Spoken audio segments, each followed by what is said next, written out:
C'est la 10e édition de la CNIM. Cette année, African Global Health est partenaire de l'événement avec comme thématique principale la réduction des risques en santé qui aujourd'hui vient avec un élargissement du concept pour les politiques de santé publique à travers le monde en post-Covid ou post-pandémie. Parce que si on revient au contexte pandémique, ce n'est ni la prévention primaire ou secondaire ou tertiaire, ni la conceptualisation de la guérison avec les hospitalisations qui ont permis de juguler les choses et qui ont fait du Maroc une grande expertise planétaire en matière de Covid et de gestion du Covid grâce à la vision éclairée de Sa Majesté le roi Mohamed VI, que Dieu l'assiste, c'est la réduction des risques avec le port du masque, avec la possibilité, la rapidité de vaccination. On a vu le Maroc était un exemple planétaire, avec le confinement, avec la distanciation, ce sont des choses et des mesures d'éducation et d'accès à la santé qui font du patient, non pas le patient malade, mais le patient citoyen qui est impliqué dans sa santé. Cette conceptualisation qui émane du Maroc a regroupé plusieurs pays d'Afrique dans une association non gouvernementale.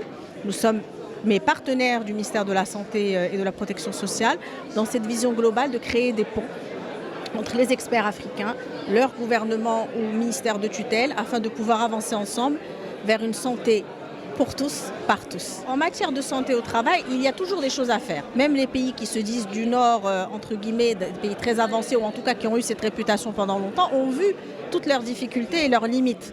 Parce que la société et le monde est en perpétuel changement et mouvant, c'est un processus vivant. Et un processus vivant, il fait qu'il y a toujours du travail à faire. Maintenant, le Maroc s'inscrit déjà comme la locomotive africaine.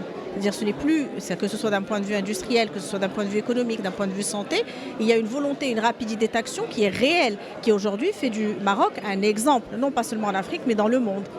Cette projection-là arrive aussi dans la même consonance en matière de sécurité de santé au travail, parce qu'aujourd'hui nous posons des questions où beaucoup de pays, même dans les pays du Nord, sont loin de les poser. On parle par exemple d'équité à consonance égale de la femme et de l'homme au travail pour les postes, etc. Aujourd'hui, c'est une question qui est posée. On parle de burn-out, de brown-out et de bore-out au travail en pensant au bonheur au travail au Maroc.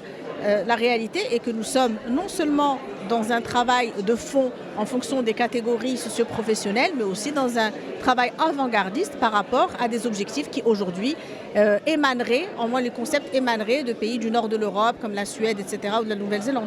C'est-à-dire aujourd'hui le Maroc s'inscrit dans un travail quotidien pour la sécurité et la santé des travailleurs.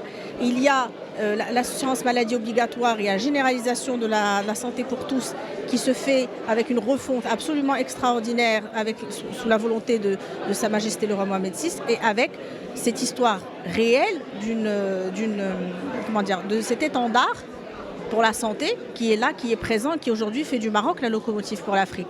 Il ne faut pas oublier qu'en 2021, plus de 51 milliards ont été posés pour la protection sociale pour tous. Et aujourd'hui, on voit déjà tout le travail qui se fait au niveau non seulement de la coopération du ministère de la Santé, de la coopération entre les différents ministères et au niveau du Parlement. Mais on peut dire qu'on peut être fier du Maroc, de sa projection et de ce qu'il fait aujourd'hui pour pouvoir avancer non seulement dans la sécurité et la santé au travail, dans la protection sociale, de la couverture médicale pour tous, en pensant absolument à tout le monde, même aux artisans, absolument à tout le monde, ce qui n'est pas évident et qui est bien au-delà, puisqu'on sait quelle est la part du travail informel en Afrique, qui est bien au-delà de ce que peuvent faire d'autres pays du Nord, par exemple. Pour suivre toute l'actualité d'EcoActu.ma, inscrivez-vous sur notre chaîne YouTube et rejoignez notre communauté sur Facebook et sur les autres réseaux sociaux.